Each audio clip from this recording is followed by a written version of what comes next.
Annyeonghaseyo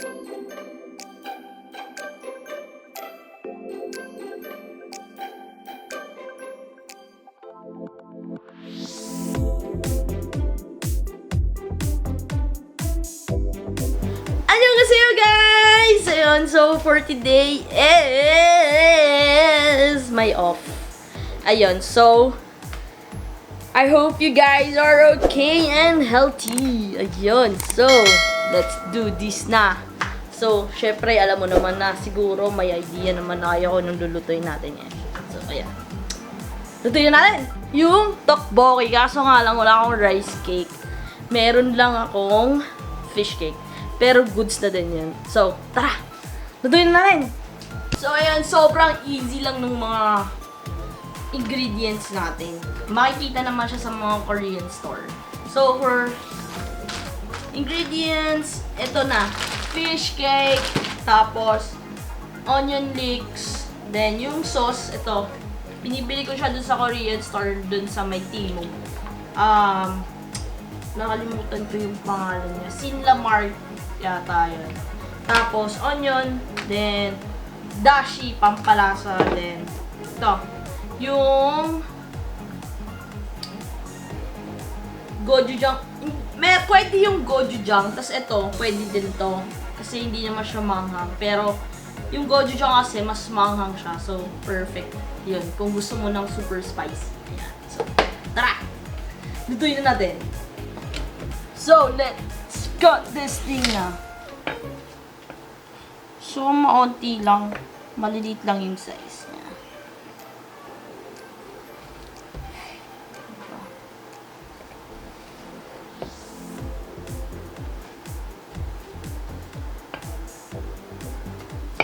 Kasi yung dun sa may sauce is 150 lang yung fish cake. Pero minsan, mas ginagawa ko is dinadagdagan ko na lang nitong sauce ko. I-adjust ko na yung mga lasa. Perfect naman.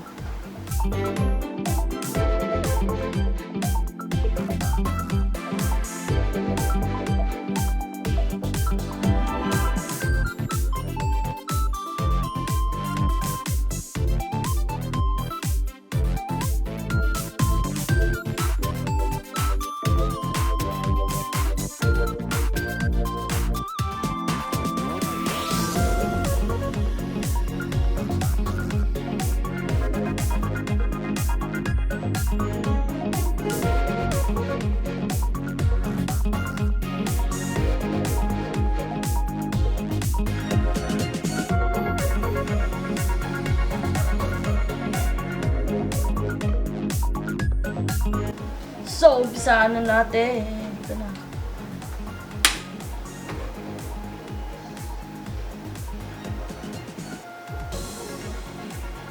Yan, ligayin natin yung 150 ml na water.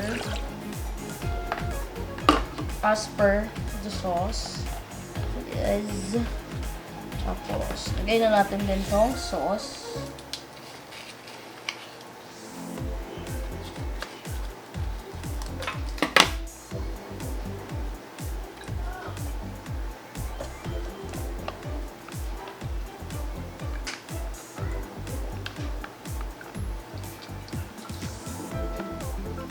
So, pinagsasama-sama na silang lahat eh. Para awesome. Kasi okay lang naman. Then, the onion.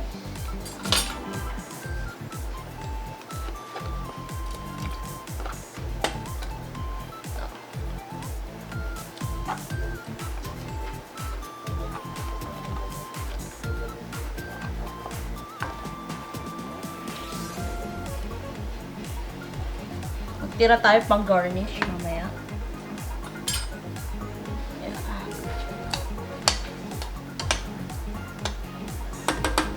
So, magantay tayo hanggang mag-boil yung sauce. So, ayan na. Nagbo-boil na siya. Tikman muna natin kung anong lasa na.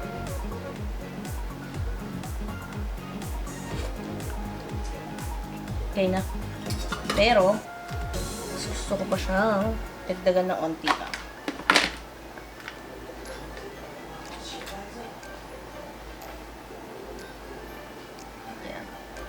Mga half tablespoon.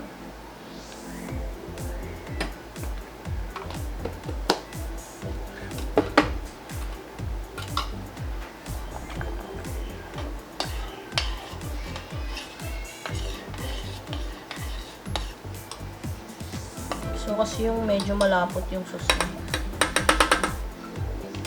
Tapos itong dashi. So, ito yung dashi. Pinch lang. Kasi fish na rin naman yung ilalagay natin. It's more hollow, more fun. Mana natin.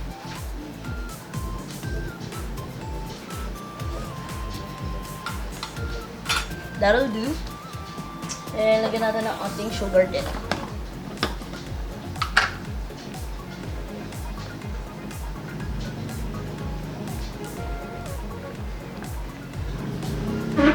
Mga 1 teaspoon lang. Yeah.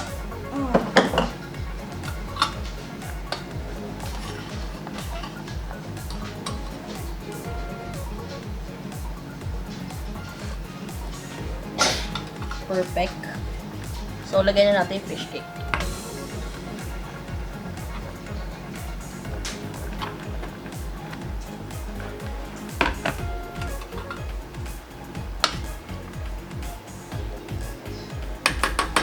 So, antayin na natin siya ulit mag-boil. There. Naluto na siya. So, ilipat na natin sa lalagyan.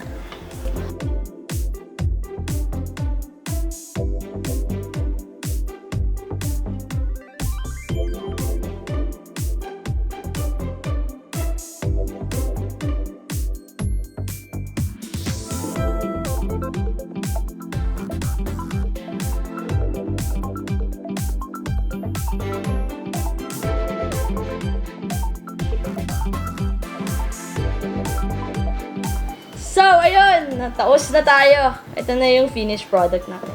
So, may 2 options ka if you want to eat lang kung ganito lang.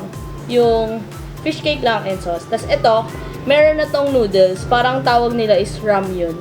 So, nung natikman ko to, kasi meron din sa MOA nito, yung sa may isang Korean store na kinakainan namin.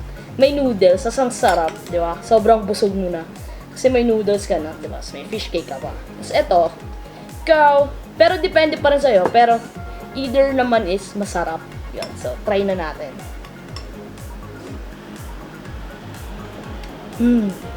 Sarap.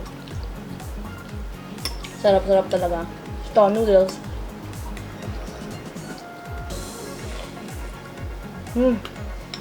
Sarap. Para na rin kumain sa Korean store. Gusto ko talaga. Sarap.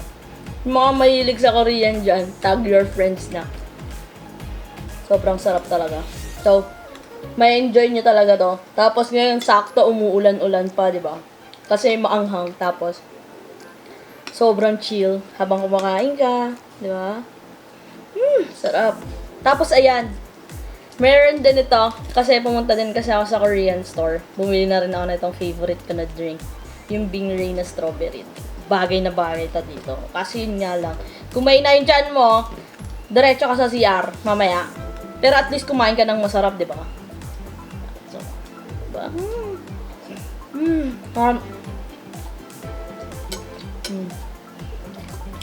Sobrang may enjoy ng mga kids din to. Diba?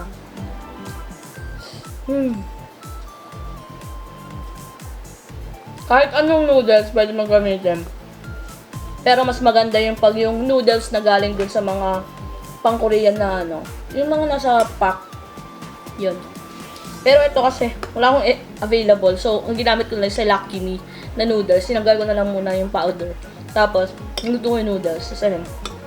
Masarap pa din naman. So, thank you guys for watching. May enjoyin ko muna ng pagkain nyo kasi nagugutom na, hindi pa ako nagla-lunch. So, ito. Thank you guys for watching. Sana i-try nyo to. Sobrang sarap, promise.